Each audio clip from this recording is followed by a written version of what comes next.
Hola y bienvenido. Hoy entenderás cuáles son las labores de un Data Scientist dentro de un negocio. Te pondrás en el lugar de un Data Analyst que acaba de recibir imágenes acerca de enfermedades que sufren las patatas. Estas enfermedades están clasificadas en dos categorías. Ahora, ¿cómo procesamos las imágenes y qué modelo elaboraremos para realizar predicciones? Así que acompáñame y lo descubrirás.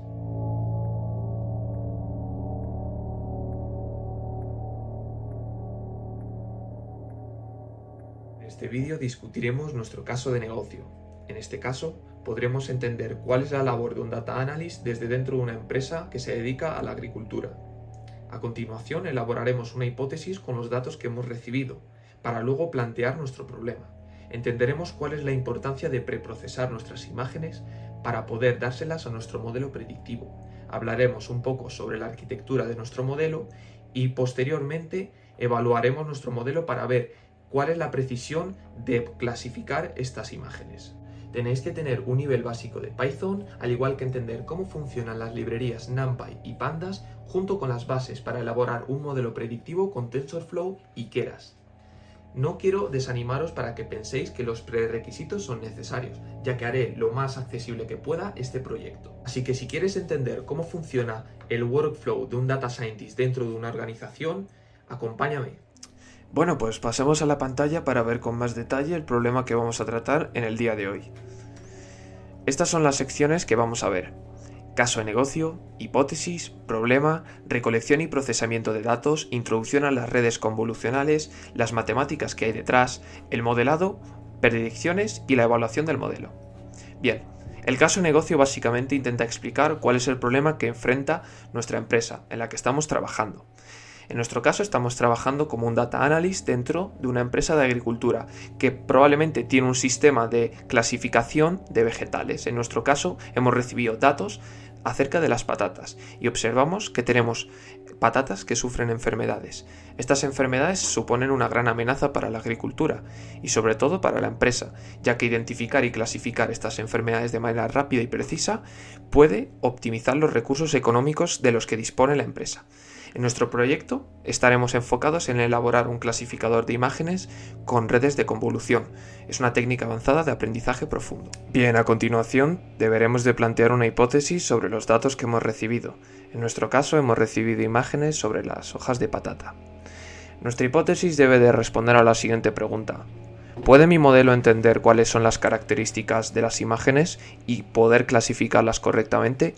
Bien, pues nuestra hipótesis es que las imágenes de hojas de patata pueden clasificarse con precisión utilizando las redes de convolución.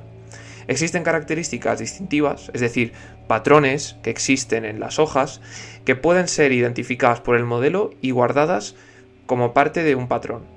Lo que quiere decir que si volvemos a poner una imagen similar, podría ser capaz de identificarla con cierta precisión. Bueno, pues estas son las imágenes que hemos recibido de los sensores y cámaras que existen en un invernadero de una empresa agrícola. Estas imágenes están divididas en tres categorías: plantas totalmente sanas y dos enfermedades que ahora os mostraré. Está la enfermedad Early Blight, que tiene unas características distintivas, unas manchitas, y luego la Late Blight, que a simple vista parecen muy similares, y así son, porque nuestras capacidades como seres humanos no son infinitas.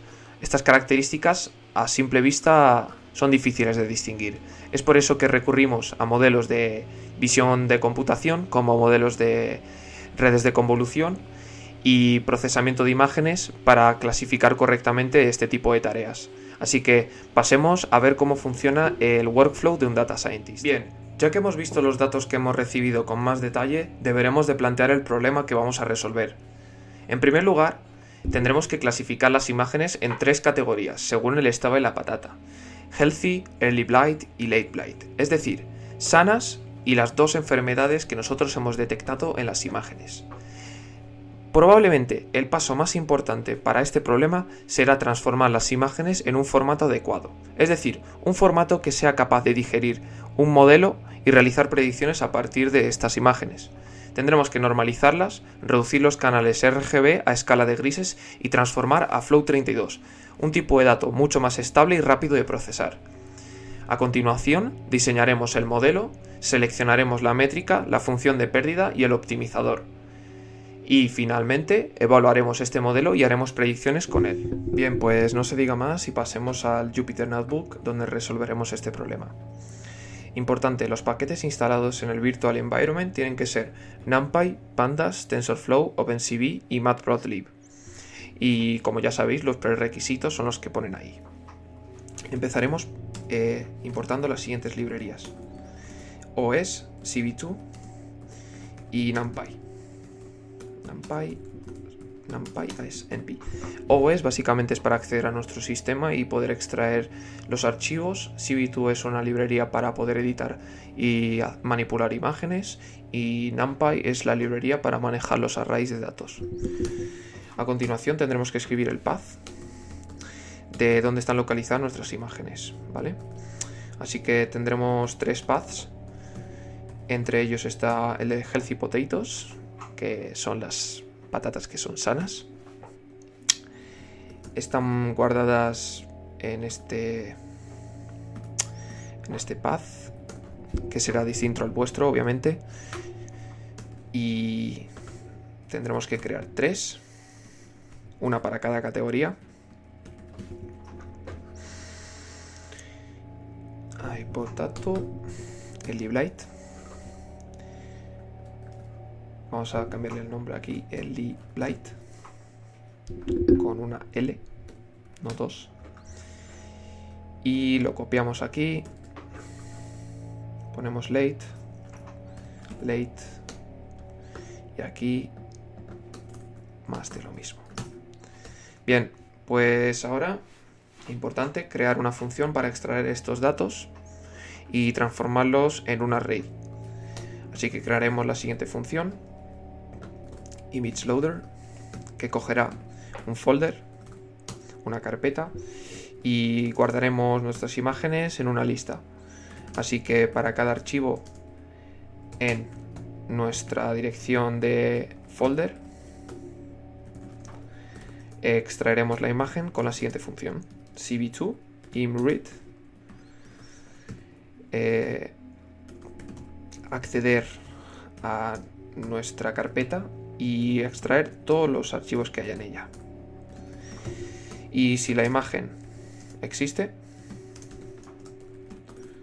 es decir, distinto en one, entonces guárdala. Image append image y la devolvemos.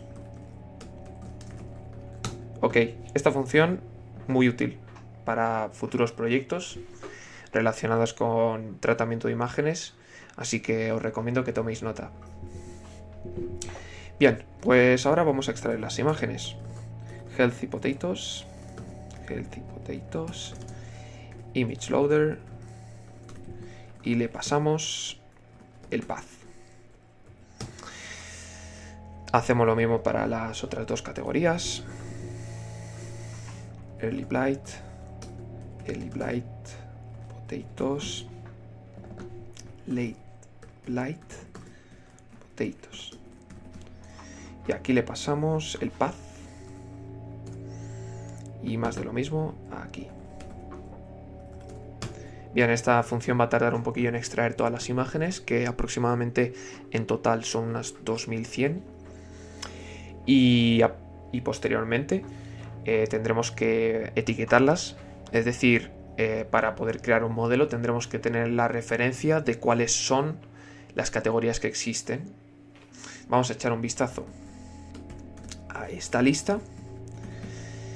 Es una lista de arrays, y los arrays representan matrices donde cada imagen está representada por píxeles, y estos píxeles tienen un valor desde 0 a 255, es decir, la intensidad del color.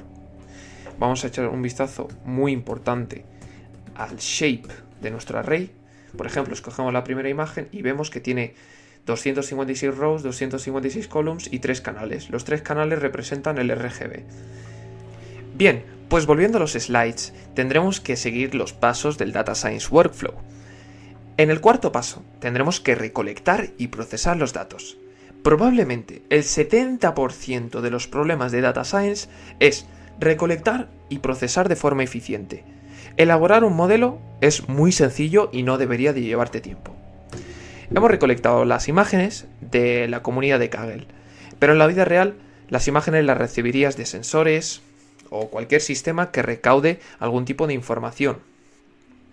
Sin embargo, la característica más importante para nuestro proyecto es procesar las imágenes para que el modelo pueda elaborar predicciones a partir de ellas. Para ello, normalizaremos las imágenes, es decir, las convertiremos a una escala entre 0 y 1. Reduciremos los canales RGB a escala de grises. ¿Por qué? Porque la imagen realmente habla por las características distintivas que tiene, no por el color. Es decir, los bordes, los contrastes, son más importantes que los propios colores. Y aparte, reducirás tiempo de computación. Luego convertiremos nuestras imágenes a Float 32. Es un tipo de datos mucho más estables y fáciles de almacenar, lo que nos ahorrará tiempo en el tiempo de entrenamiento. Y finalmente, transformaremos nuestras imágenes a una matriz cuyo píxel será una entrada en una columna y en una fila. Bien, pues nuestra estrategia consistirá en lo siguiente. Tendremos que etiquetar manualmente las imágenes. ¿Por qué? Porque el modelo tendrá que tener una referencia para calcular su pérdida. Es decir, cuando vaya entrenándose se equivocará muchas veces. Y para poder rectificar esos errores tendrá que entender qué tipo de imagen está tratando. Si está la imagen de categoría 1, 2 o 3. Estas categorías son muy importantes a la hora de pasárselas al modelo, sobre todo en la última capa, cuando va a predecir a qué clase pertenece. Así que haremos lo siguiente. Crearemos 3 labels. Healthy Potatoes Labels. De la siguiente forma. Pondremos el número 0 para esta clase. La multiplicaremos tantas veces como imágenes haya en la lista que acabamos de crear antes, la de Healthy Potatoes. Es decir, tienen que tener la misma dimensión que el número de imágenes. Luego, crearemos la Early Blight Potatoes Labels, que le pondremos el número 1, len Early Blight Potatoes. Y nos falta la de Late Blight Potatoes Labels. Podéis ponerle el número que queráis. Podéis ponerle 1, 2 y 3 si queréis. Lo importante es que esté diferenciada en 3 categorías. Vale, echaremos un vistazo. Muy importante como consejo, echarle vistazo a todo lo que vayáis creando. Así no os equivocaréis cuando creéis el modelo, porque veréis que todos los problemas que surgen en el Machine Learning empiezan con la dimensión del tensor. Es decir, la dimensión que va a recibir el modelo. En este caso, pues es un array o una lista de ceros, que tiene la misma dimensión que el número de imágenes. Bien, a continuación juntaremos todas las imágenes. ¿Por qué? Tendremos que hacer que el modelo no sepa a qué categoría pertenece. Entonces las juntaremos todas en un mismo array y luego las mezclaremos. Así que crearemos nuestro array que se llame X y lo guardaremos en un NumPy array. Y pondremos Healthy Potatoes más Early Blight Potatoes más Late Blight Potatoes. Podéis sumar listas con el símbolo más. Eso es lo que hace Python. Pura magia. Luego crearemos otro array para las etiquetas. Healthy Labels, Healthy Potato Labels, Early Blight Potato Labels y Late Blight Potato Labels. Bien, pues a partir de estos dos arrays ya podremos crear nuestro train y nuestro test set. Pero antes tendremos que mezclarlos, porque recordad que si vosotros pasáis este modelo con este array tal cual, el modelo aprenderá de memoria todas las imágenes. Y eso no es lo que queremos. Queremos mezclarlas como si las recibiésemos de nuevo de forma aleatoria. Así que luego pasaremos a mezclarlas. Pero antes de todo, lo más importante de este vídeo y de este proyecto es transformar las imágenes en un formato que el modelo pueda entender. Para ello, Nos apoyaremos, en primer lugar, en transformarlas en Float32. ¿Por qué en Float32? Bien, el Float32 es un tipo de datos que tiene una precisión mucho más estable y rápida de procesar, sobre todo para los modelos de TensorFlow. Y posteriormente lo dividiremos entre 255.0. ¿Qué quiere decir esto? Haremos que nuestras imágenes tengan valores entre 0 y 1, porque los valores tan grandes como 255 son más difíciles de procesar y más lentos. Luego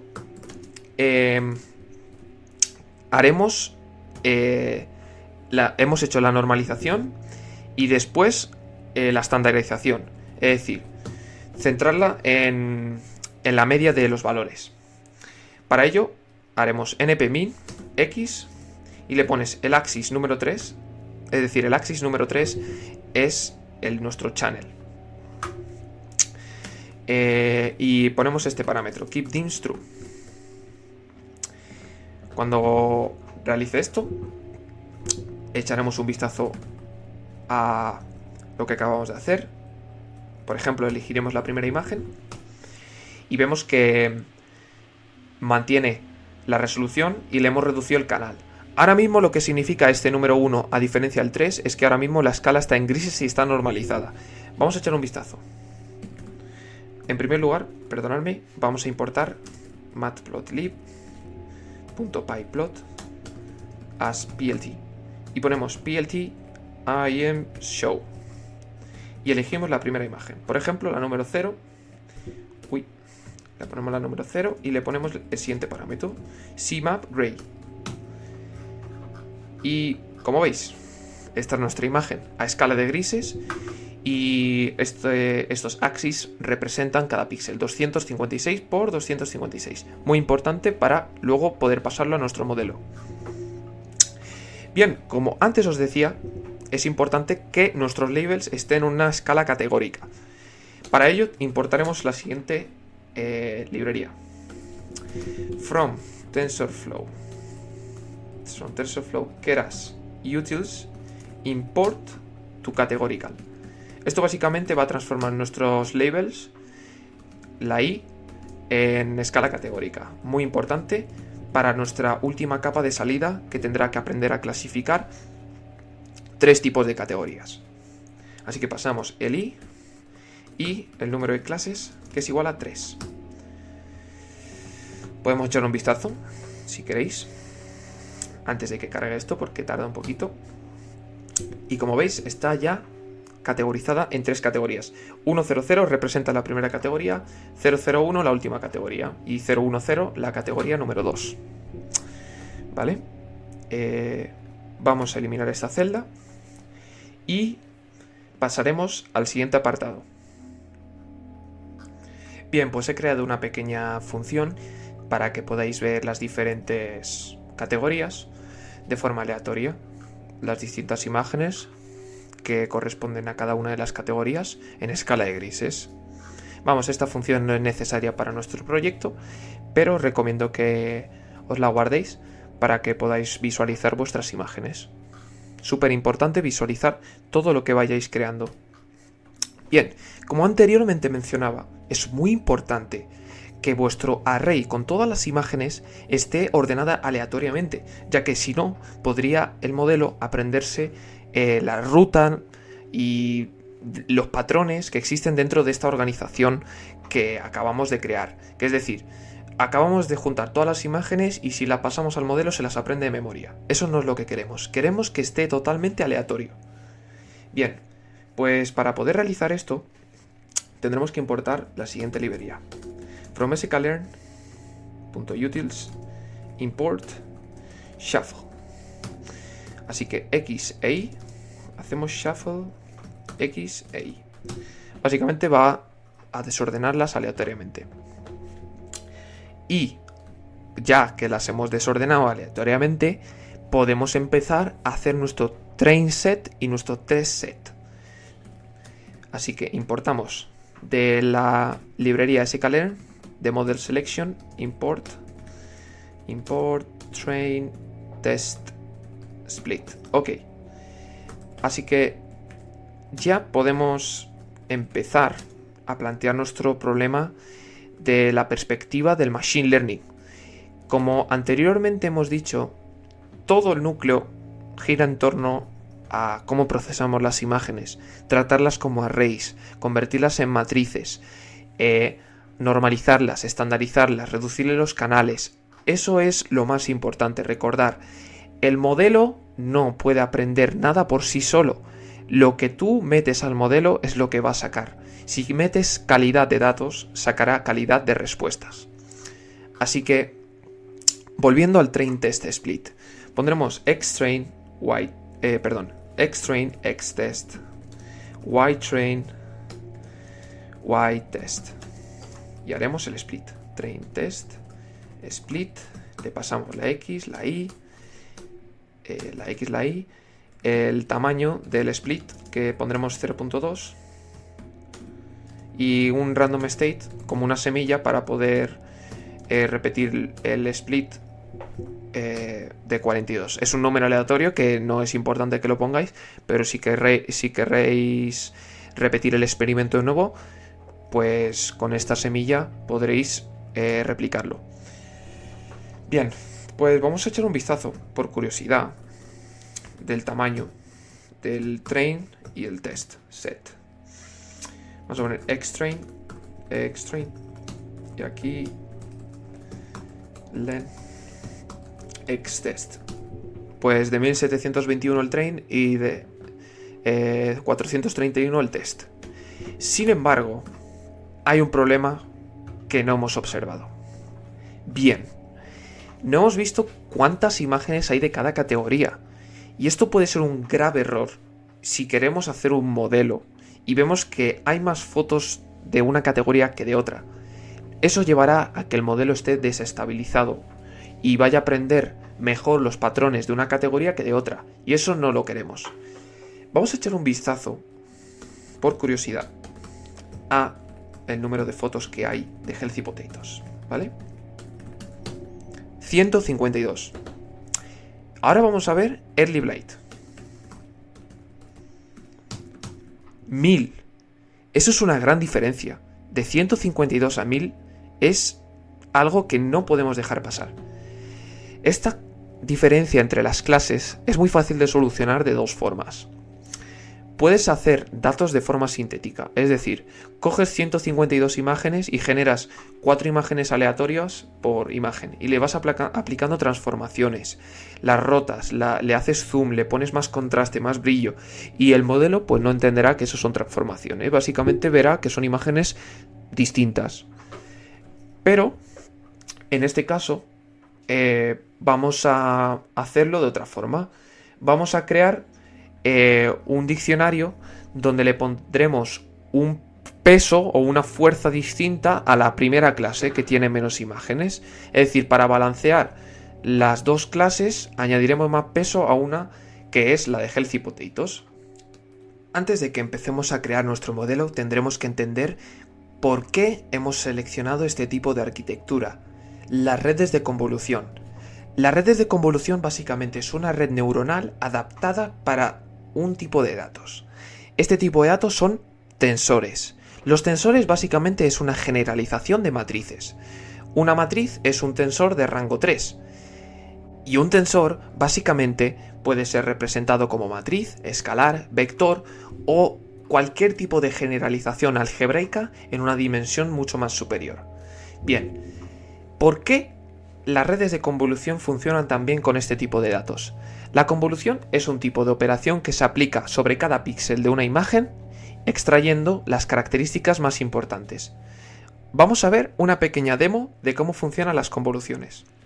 Bien, pues esta es la demo que vamos a ver para entender cómo funcionan las convoluciones. Las convoluciones se aplican en una ventana de 3×3. Es decir, va a coger 3 píxeles por 3 píxeles y le va a aplicar un filtro. El filtro se aplica de la siguiente forma, es muy sencillo. Multiplicas la celda número 11 de la ventana por la de 11 del filtro. La multiplicas y la sumas por la número 12 por la del filtro 12 y así sucesivamente. La vas multiplicando y la vas sumando con el anterior. Vamos a ver cómo funciona con el dataset del MNIST. Imaginaos que habéis escrito el número 0 y estáis entrenando una red de convolución para que detecte que es el número 0. Así que vamos a darle al play. Básicamente va recorriendo el input image y extrae los bordes más característicos del número 0. Fijaos los valores que tienen mayor magnitud. Básicamente es como que los bordes tienen más relevancia. Y es así como da igual que tengas una imagen a RGB o a escala de grises, que los bordes y los contrastes que existen en la imagen son más importantes para entrenar a un modelo. Bien, pues de vuelta a Jupyter Notebook tendremos que importar las siguientes librerías y paquetes. From TensorFlow Keras Models importamos Sequential. Sequential básicamente nos va a permitir crear un modelo capa por capa. Luego, from TensorFlow Keras Layers importamos Convolutional 2D y Max Pooling 2D. Entraré en más detalle acerca de Max Pooling 2D y su importancia en la arquitectura. Luego, from TensorFlow Keras Layers importamos Dense, Dropout, Activation y Flatten. Básicamente, estas capas estarán localizadas sobre todo en la capa Output, ya que pasaremos de unas características en 2 dimensiones a aplanarlas y crear un array de una dimensión, ya que queremos dar una predicción escalar, es decir, una predicción 1, 2, 3, 4, básicamente una predicción que nos diga a qué categoría pertenece la imagen. Luego, from TensorFlow Keras importamos regularizers. Aplicaremos regularización para evitar el sobreajuste o overfitting. No queremos que nuestro modelo se aprenda las características de forma muy precisa, ya que si ve una imagen un poquito distinta no sabrá qué tipo de clase es. Y luego from sklearn-utils classWeight importamos compute classWeight. Como antes hemos mencionado, nuestras imágenes están desequilibradas. Hay más imágenes de una característica de una categoría que de otra. Por lo tanto, crearemos un diccionario en el que asignaremos con más peso a la primera clase, la que tiene menos imágenes. Bien, pues pasemos a crear el código en cuestión. Vamos a crear primero lo que hemos dicho antes, un objeto que nos permitirá crear un diccionario donde le asignaremos más peso a la clase 1. Pondremos classWeights equal compute classWeight y le pasamos los siguientes parámetros. ClassWeight equals balanced, es decir, hacer una clase balanceada. Y le pasaremos classes equals np_unique. Esperad, cerramos el paréntesis. Y np_argmax y axis1. ¿Qué significa esto? Vale, nuestras categorías están ahora mismo en un formato 100, 001, 010. Bien, pues estamos transformando nuestras características en características 012. Así que vamos a poner nuestro último parámetro, que es np_argmax y equal axis1. Bien, pues a continuación tendremos que crear el diccionario. ClassWeights dict equals dict enumerate class weights ahí. Bien, vamos a echar un vistazo de qué se trata este diccionario y luego se lo pasaremos al compilador del modelo. Básicamente la clase 0, fijaos qué peso tiene, 4.72 casi. Y luego la clase 1, 0.71, la clase 2, 0.71. Ahora nuestras clases están balanceadas en cuanto a peso. Bien, volvamos de nuevo a este código y aquí viene la parte interesante. Vamos a crear nuestro modelo. Model equal sequential para poder empezar a añadir capas. Pues nuestro modelo tendrá las siguientes capas. Primero añadiremos una convolution 2T que tendrá un filter size de 32, un kernel size de 3×3. Kernel size es básicamente la ventana que se irá deslizando, una activación relu y un padding same. Es decir, que luego cuando haga la convolución en la imagen, el input y el output tendrán el mismo tamaño. Bien, recordaréis que os iba a decir de qué se trata el max pooling. Pues el max pooling básicamente es una operación que se realiza después de una convolución para extraer los píxeles con mayor brillo. ¿Por qué esto nos interesa? Pues necesitamos reducir la dimensión de la imagen para ahorrarnos tiempo de computación y procesamiento. Os enseñaré un pequeño ejemplo. Mira, tendremos una foto de un gatito de 446 x 450. Luego le aplicamos un max pooling y la reducimos a un tamaño de 148-150. Aún sabemos que esto es un gato, ya que hemos extraído los píxeles con mayor brillo, es decir, lo que da definición a nuestra imagen. Y así sucesivamente le vamos reduciendo la dimensión y es mucho más fácil de tratar. Así que cada vez que realizamos una convolución hacemos un max pooling para poder reducir esta dimensión y pasarla a la siguiente capa.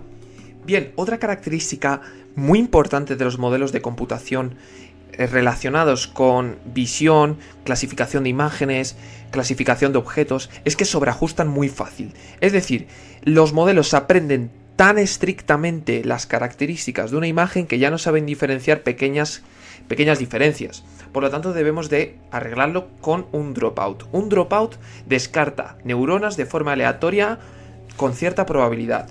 Así que añadimos un dropout de 0.25, es decir, con un 25% de probabilidad descartará neuronas, reforzando así el modelo. Bien, pues nuestro modelo, esta es nuestra primera capa. Nuestra primera capa la repetiremos 3 veces, pero con un pequeño detalle. El detalle es el filter size. Antes teníamos un filter size de 32. Ahora tendremos uno de 64 y uno de 128. Atentos a este detalle. ¿Por qué estamos aumentando el filter size? Imaginaos que tenemos una imagen que tiene unos bordes muy poco visibles. Pues estos bordes poco visibles se van combinando con otros bordes que son mucho más visibles. Es decir, estamos aumentando el campo receptivo de nuestro modelo. Y esta combinación de características empiezan a dar características mucho más complejas. En nuestro modelo necesitamos hacer lo mismo, aumentar el campo receptivo para crear características más complejas. Pero esperad, porque se me ha olvidado algo muy importante y que hice hincapié, pero fijaos que es un detalle que muchos modelos de Machine Learning fallan, y es el input shape. Debemos de especificar en la primera capa el input shape, es decir, básicamente cuál es el input que estamos metiendo, cuál es la dimensión, 256 por 256 por 1. Recordar, las imágenes que estamos tratando son de 256 por 256 por 1 y la primera capa debes de especificarle el input shape, porque todos los problemas que surgen en el Machine Learning siempre vienen acompañados del input shape de algún array o de cualquier tipo de dato que estemos tratando. Así que tener mucho cuidado y añadirlo en la primera capa. Ahora, después de haber creado 3 capas de convolución, debemos de llegar a otra parte muy importante de este tipo de arquitecturas, y es que nuestra respuesta, nuestra predicción, debe de ser un número. Un número en 3 categorías, 0, 1 o 2. ¿A qué categoría pertenece mi imagen que estoy intentando predecir?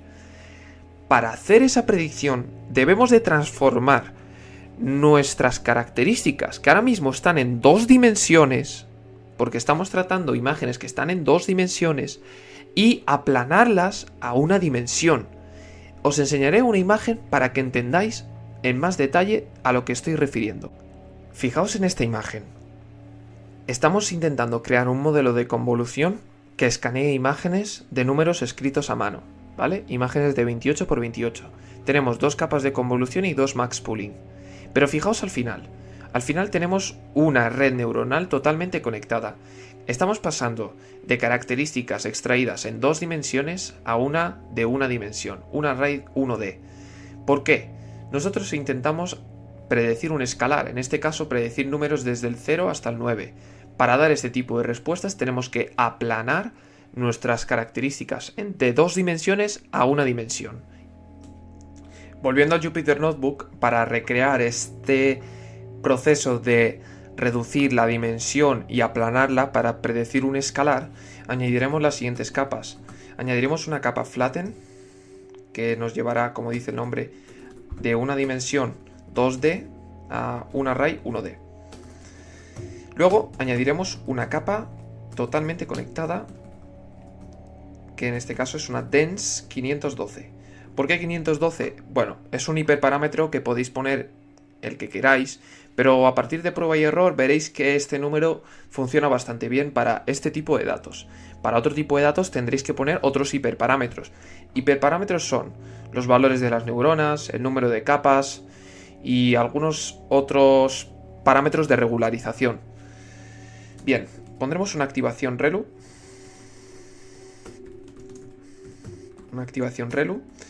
Y un kernel regularizer. ¿Qué es un kernel regularizer? Básicamente es un parámetro que nos permite reducir el tamaño de los pesos y los parámetros que estamos ajustando, ya que puede ocurrir que si dejamos el modelo con muchos parámetros no podremos hacer predicciones demasiado exactas, ya que está como sobreajustado, no entenderá las diferencias mínimas y tendremos una precisión mucho menor. Bien, le pondremos 0.01. Es un número bastante estándar, pero podréis probarlo y veréis que entre 0.01, 0.02 o cualquier valor que vosotros queráis probar, sois libres de hacerlo. Y finalmente, la capa de salida, mi favorita. ¿Por qué? Bueno, pues esta capa de salida es el inicio y el final de nuestro problema. Si habéis empezado bien este problema, poniendo el input shape y el output shape perfecto, vuestro problema está reducido de errores al 90%. Bien, pues nuestra capa salida tendrá 3 categorías. Como hemos dicho antes, Healthy, Early Blight, Late Blight. Entonces, tendremos la siguiente función de activación. Softmax. Ahora os explico el poder del softmax. El softmax, básicamente, vamos a los slides de nuevo. El softmax, básicamente, es una función de activación que nos transforma nuestros valores de salida a una función de probabilidad. Tenemos 3 categorías. Entonces, lo que hacemos es coger esta función y la salida de las últimas neuronas, transformarlas en una función de probabilidad que va desde 0 hasta 1. Y el valor con mayor magnitud, obviamente, será el valor con mayor probabilidad de ser clasificado. Así que, aplicando el softmax, podremos encontrar la probabilidad de que una imagen pertenezca a una clase. Bien, pues ya has terminado de crear tu modelo. Ahora, ¿quieres ver cuántos parámetros vas a entrenar? Atento. Model.summary. Este es tu modelo, las capas, el output y los parámetros. 67.203.587 parámetros que entrenar. ¡Wow! Eso va a llevarnos tiempo. Así que vamos a compilar el modelo. Vamos a poner model.compile y ponemos nuestra función de pérdida será categorical cross entropy. Es una función que nos calcula la pérdida para categorías. Y utilizaremos el optimizador Adam. Es un estándar de la industria. Básicamente, siempre o la gran mayoría de modelos utilizaremos Adam. Y nuestras métricas, en nuestro caso, podremos elegir, por ejemplo, el accuracy, es decir, la precisión. Compilamos el modelo y ahora viene el proceso más largo, será entrenar el modelo. Vamos a poner history model that fit xtrain ytrain y le pasamos los siguientes parámetros. Epochs 10. Es decir, cuántas veces estamos validando nuestro modelo.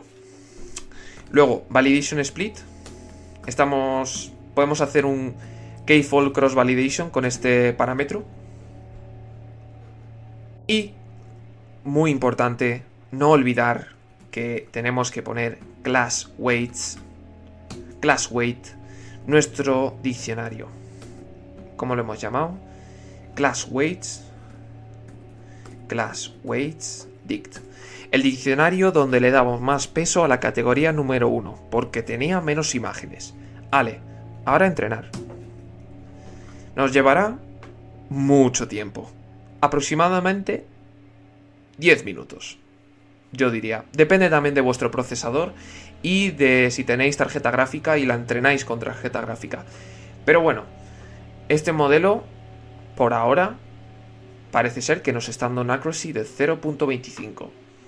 Veréis que poco a poco va progresando y va aumentando hasta aproximadamente un valor de 0.8. Es decir, una precisión del 80%. Bueno, nos veremos cuando termine este modelo de entrenar. Bueno, pues ya mi modelo ha terminado de entrenar. Al parecer, hemos conseguido una precisión del 0.8278 y un loss de 0.53. Nada mal, ¿eh? Una precisión del 0.82 es bastante buena. Estamos prediciendo que el 83% de las imágenes clasificadas están clasificadas correctamente. Estamos por el camino correcto. Ahora, a mí algo que me encanta hacer es visualizar el error y la precisión a lo largo de las distintas etapas de entrenamiento. Así que escribimos el siguiente código para visualizarlo. Fig access igual a plt subplots y ponemos los siguientes parámetros. 1, 2, es decir, queremos una gráfica a la izquierda, otra a la derecha, una fila y 2 columnas. Y luego el tamaño de las gráficas. Pondremos 10 o 16, 8. Luego ponemos access 0 punto plot y le pasamos el siguiente parámetro, history, es decir, el historial donde hemos guardado la evolución de la precisión y el error, y nosotros queremos el accuracy y también queremos ver el validation accuracy. En otras palabras, el validation accuracy es una forma de evaluar realizando distintas particiones del dataset, pruebas para evaluar el error y la precisión. Es una forma de evitar el sobreajuste. Así que vamos a escribir val accuracy y copiamos estos códigos y los ponemos aquí 1 y 1. Es decir, 0 y 1 es el valor de la celda donde pondremos la gráfica. Y aquí pondremos los. Y aquí pondremos también validation loss. Me olvidé una coma. Aquí. Bien, pues podemos ver cómo evoluciona la precisión a lo largo de las distintas etapas, desde la 0 hasta la 10, estabilizando sobre el valor 0.82. Y luego el error cada vez se va reduciendo en las distintas etapas de entrenamiento, lo que es buena señal. La precisión aumenta y el error disminuye. Ya hemos llegado al final de nuestro proyecto. Ahora vamos a hacer unas predicciones, a ver qué tal nuestro modelo clasifica las imágenes. Predictions, y le pasamos model.predict, y le pasamos el xtest, es decir, el test set. Ahora los labels que ha predecido. Prediction labels, y le pasamos np argmax y le pasamos las predicciones. Axis 1. Básicamente esta función selecciona el valor con mayor magnitud, ya que hemos dicho que el softmax nos da valores de probabilidad. Entonces el valor más alto es el valor que tiene más probabilidad de pertenecer a una clase. Vamos a hacer la predicción y echaremos un vistazo a los labels. Prediction Labels. Como veis, estos son los labels que ha sacado nuestro modelo. A continuación, haremos una gráfica de 25 imágenes para ver qué tal nuestro modelo ha hecho la predicción junto con su label real. Y esta es la función que he creado. Primero empezamos Fig Access y hacemos un grid de 5×5 y le ponéis el fig size que queráis. Luego le quitamos los números y el axis para tener una gráfica mucho más limpia. Y for in range 25, es decir, seleccionamos 25 imágenes y cogemos una imagen del X-test y le hacemos el squeeze. El squeeze básicamente es quitarle el último canal, que es el gris, simplemente para poder hacer el plot. Luego cogemos el true label del Y-test y el label de la predicción. Después hacemos el plot, axis Y, imshow y le pasamos la imagen. Luego le ponemos el title, true label y prediction. Ahora hacemos el plot y vamos a echar un vistazo. En la primera imagen, como podéis observar, tenemos 001, es decir, pertenece a la clase número 2 y la predicción es correcta, predicción número 2. Luego, la clase número 1, 010 y la predicción es 1. Luego, 100 y la predicción es 0. Y así sucesivamente con 25 imágenes. La verdad que este proyecto nos ha enseñado a preprocesar sobre todo las imágenes, ya que, como podemos ver, todo recae en entender qué tipo de datos estamos tratando como científico de datos. Ahora, mi pregunta es, ¿podrías aplicar este modelo a otros escenarios? Por último, vamos a repasar los resultados finales. El modelo consiguió una precisión del 82.78%, lo que confirma nuestra hipótesis de que las imágenes que hemos recibido se pueden tratar con modelos de convolución, ya que, como hemos visto, hemos extraído las características más importantes y hemos ajustado unos parámetros tales que nos ayudarán a clasificar correctamente las imágenes. Esto tiene un gran potencial, ya que este modelo lo podremos enseñar a nuestra empresa y crear aplicaciones móviles o sistemas de monitoreo para cultivos. Espero que os haya gustado y muchas gracias por seguir hasta el final. Y bien, después de este largo proyecto, ya sabes lo que es ser un data scientist en profundidad.